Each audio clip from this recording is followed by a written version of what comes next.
started here, David is going to make a few opening statements, and then we'll open it up for questions. His wife, Robin, is on the left, Dr. Joshua Nash on his right, and you know Chief Britt, of course. So David's going to make a few comments, and we'll open up for questions. We're going to wrap this up by noontime. Okay, thank you. Well, first thing I'd like to say is thank you, ladies and gentlemen, everybody. I didn't expect this type of turnout. And I want to thank everyone that's here. I appreciate it. Take time out of your day for being here. I'd like to thank my police department, the chief, my partner that night, and the staff at our department. I'd like to thank Uniontown Fire Department, all of their staff, the guys on the squad that got me here in record time. I'd like to thank the Stark County Sheriff's Office and the Ohio Bureau of Criminal Investigations for processing the crime scene, handling the investigations for us, because they are both very fair and very professional organizations. I want to thank our township trustees and all the staff there that's been taking care of me and my finances, my paychecks, and to make sure we can continue to pay our bills. I want to thank some of the people that did fundraisers that's really helped us out a lot, which is Legends, McDonald's. I'd like to thank River Tree Church and Kelly that works there, whom I've never even met yet. However, she has set a lot of things up to help our family. I can't thank them enough. Consumer National Bank, I don't even have an account there, but they jumped in, set an account up for us so that money could go in there. Advent Lutheran Church has been a very big supporter. The pastor's been here every day to see me and to pray with me. I can't thank them enough. I want to thank all the people in the community from Uniontown, Hartville, from City of Green, because they're all part of our big family, and I can't thank all of them enough. I want to thank the people across Ohio. I've received money, cards, get well wishes from California to New York, from Florida all the way to the Canadian border. There has been support from all over the country, and I want to thank everyone for all that support. I want to thank my neighbors that live in my allotment, and they've been there for my wife and my daughter because of all the hectic things they've been through. They've made dinners for them. They've come over and helped take care of things at home, things I would have done if I was there. And then I want to say something about SUMA. I cannot thank SUMA enough for the care I've received here from everyone. From the emergency department when I arrived that night, and all the people that were waiting at the door as they opened the squad, dozens of people to take care of me. They whisked me into the OR right away within minutes.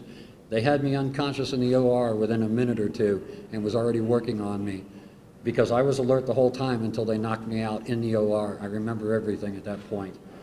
And since then, I have seen the care and the concern and the compassion from everyone here. Doctors and nurses back there, doctors and nurses from all over. Everyone here has been superb all the way down to the janitorial service. I can't say enough about SUMA.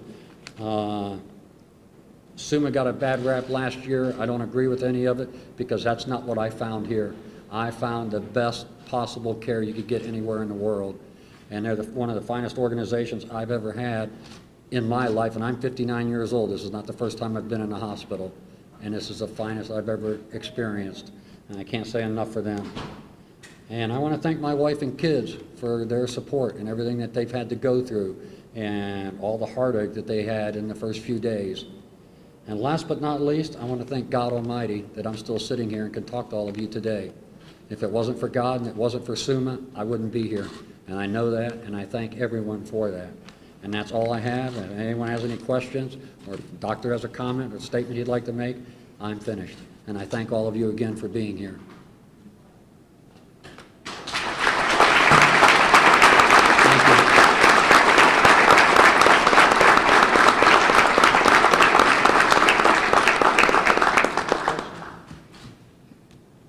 What's the first thing you're going to do when you get home? Pet my dog. I've talked to her on the phone. She whines and cries and looks around for me. So I'm going to pet her when I get home. Sergeant, can you take us through your injuries and the recovery process, what the road looks like ahead of you as you work through all of this? There's a lot of work ahead yet, but that would be something easier for the doctor to answer all of that. He's the one that worked on me and has seen my progress and knows what's lying ahead of me yet. If you want to take that, doctor? Mm-hmm. Mostly what his recovery will be is building up strength and working with nutrition to get him optimized. He's made a lot of recovery already as far as the healing that needs to be done internally, And now it's the external, the muscles and him getting back into life and feeling good and moving every day and improving. Talk about the nature of the injuries, and what the situation was like when he came into it. Sure. He came in at our highest level of activation, was immediately responded to with the ED and trauma staff. We did our primary and secondary surveys, looked him over from head to toe, determined the nature of his injuries being multiple gunshots. At that point in time, he was in hemorrhagic shock, the highest degree of that. Went directly to the operating room, had all of our blood products going in, emergency surgery. So he was the quickest possibly can be from the moment he hit the door to literally minutes up to the operating room. And then directly after that to the intensive care unit where he was in a critical condition for multiple days. And so he received all of our efforts and all of our thoughts for days at a time until we determined that he was on the correct path. What does it say about the care or the patient that you could stand something like that? And for him to be sitting here, Yeah. remarkable. We're a level 1 trauma center, so this is what we do. This is our business, is to take the sickest of the sick and get them through this. And we gave him our best efforts and our best shot as the most highest level of trauma center you can get, and then Sergeant White did the rest. I can't thank Suma again enough. Like I told you, this is the best care I've ever received in my life, and I don't believe if I would have went anywhere else, I'd be sitting here today. I was in bad shape. Like I said, I was alert, and I knew I was in bad shape, and I was going downhill fast, and I knew that also. And again, I thank Uniontown Fire for the response that I got getting me here, to give me those few minutes, to give them those few minutes to help me, so that I didn't come through the doors dead. I came through the doors alive. And then they took over, and between Suma and God, I'm sitting in front of you today, and I can't thank any of them enough, because I have my life back. Can you talk about that night, how you were able to still make calls, you heard the audio of you? It's training. How were you able to do that in the heat? It's training. We've been trained. We've been to schools for any officers that are stabbed or gunshots or anything like that, to try to remain calm if you're conscious. Try to continue doing your job and think about your job. Don't think about your injuries. Keep your heart rate low. Keep your breathing down and control it, so that you will help control your own bleeding if you're bleeding. Because the slower your heart rate is, the better your chances are your heart's not pumping as fast, and the longer it gives you before you could bleed out. Sometimes you can, sometimes you can't, but that's what you need to do, is focus on your job, and it's all from years of training. Are you anxious to get back to work? Are you hesitant to be back on a uniform again? I haven't thought about it, to be honest with you, because the doctors have already told me I'm probably 8 months to a year away from that, and I have a lot of therapy that I'll have to go through. I can't use my stomach muscles or anything for several months yet to even work on my stomach, so that hasn't even entered my mind yet. The only thing I've thought about is, what do I got to do? I still have a tube in my stomach. It'll be there for about a month after I go home. So there's a lot of things that are more immediate that I've thought about. Going back to work, or when I can go back to work, is something I really haven't thought about yet. I've just tried to concentrate on working here, walking on my floor for the exercise, so I can go home today instead of going to rehab.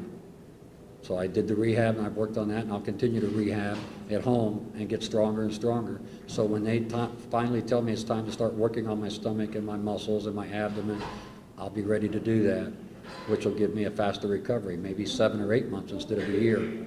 That's my goal right now. Mrs. White, do you have anything to say about that? I'm there with him 100%. I'm ready to help him any way I can. You worried about him going back to work? Of course. Yeah, always. Dave, how good does it feel to be able to walk out of here today? I mean, to see you walk in here was amazing. I can't find the words to explain it. I really can't. I was just telling Dr. Nash upstairs that I don't have the words to explain how I feel. I can't put it into words, but if I had to use one, I would say fantastic, awesome, great. I can't tell you what it feels like. It feels like a new life and starting over. I'm not sure how much you could talk about the incident itself. It's under investigation. There'll be no comment on the incident itself. I'm sorry. Does it- If I could, I would, but I can't.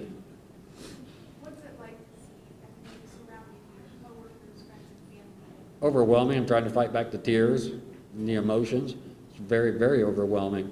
And I know some of the news media was offended a week ago because Peggy came and seen me. But I've known Peggy's husband for a few years. Peggy's a friend, and so I wanted something very low-key and discreet because I knew people are wanting to know what's going on and how was I doing. So that's why Peggy was brought into the hospital, because they are family friends. And I trust them wholeheartedly, and I wanted something very small and discreet. Didn't even bring a TV camera to the hospital. It was done by a phone. So if anyone was offended from the media, I apologize for that. But again, Peggy and I have a friendship, and with my wife, and it's different. And trust me when I tell you there's a friendship. We're even going out to dinner once I feel better. So I'm not going out to dinner with anyone else from here, but I am going out to dinner with Peggy and Ed and Robin and I. So please don't be offended because no one else was invited in. We wanted low-key was all, but it was a way to get something out. And I used someone I know and someone I am friends with and someone I really trusted. And that's why we did what we did, just because the public was wanting to hear something. But I knew I would hold a press conference before I left so I could talk to all of you and give you a chance to talk to me if you wanted to ask something. Can you sort of reiterate the danger of the job that all these men and women have? I mean, you don't expect this to happen anywhere, especially because of Uniontown. No, it's very dangerous. It can happen anywhere at any time. It's been evident in the news for how many years? And maybe it's not politically correct, but Obama kind of put law enforcement out there as a target with some of his comments and his actions towards law enforcement in the country for 8 years. And now people think we're just, free to shoot at or whatever. Officers are being shot in their cars just for sitting there doing a report. And it happens in small town America. It happens in big city America. And every officer I've ever trained, since I've been a police officer for 24 and a half years, I've told them the same thing. Doesn't matter if it's a small town or not. It can happen anywhere at any time. And we had an officer hit by a car in Uniontown 7 years ago and killed. I was shot and almost killed. We had another officer that worked part-time for us, full-time for Twinsburg, shot and killed. A night after he worked for us, he worked in Twinsburg and was killed, Josh McTarian. So it does happen, and it happens anywhere at any time. It's very dangerous because you're dealing with the unknown and the unpredictable. Chief, can you talk a bit about what today means for the department? This is a great day for us. It's glad to see Dave up and running around. He's not walking, he's running. And as you can see, a majority of our department's here. We all love him. We all want him back. We can't wait to see him back in Unit 4.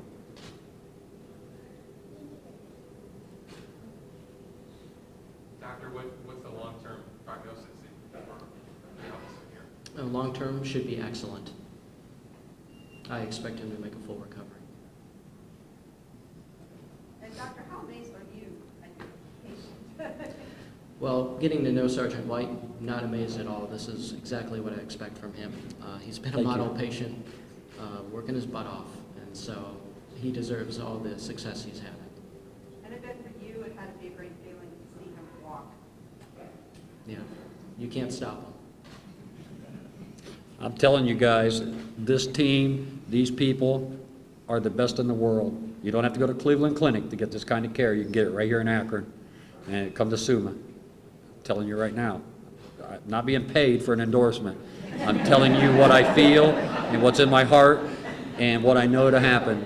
I seen when I came in through them doors, the people in ER, and there was all that confusion about ER a year ago. Forget that. Those people were ready and willing and able. They were standing on the sides of my gurney coming through the doors already starting treatment because they cared, because they wanted to make a difference. And it's not just me that's done that. Other patients get the same thing. We had a gunshot victim come through here a few days ago. I don't know details. I wouldn't discuss them if I did. But he got the same care and everything else that I got. And I've seen it because I've been walking my floor up there. And I see what the nurses and doctors are doing for everyone. It wasn't because I was a cop or I was treated special. That's what they do for everyone. So, like I said, you want to survive, you want to get better, come to SUMA. They know what they're doing. They're very good. And they have one of the best teams I've ever seen in my lifetime. And when they needed something, they knew who to go get and bring in. If they needed to make the team bigger, they made it bigger. Can't say enough for the place at all. So, that's all I've got, really, unless someone has another question. Dr. Nash, thank you so much for everything. I appreciate it. Been my pleasure, sir. Thank you, sir.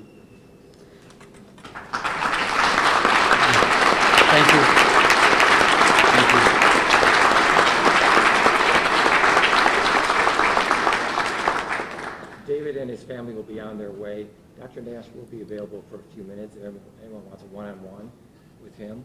He'd have some time, and that concludes our event today. Thanks.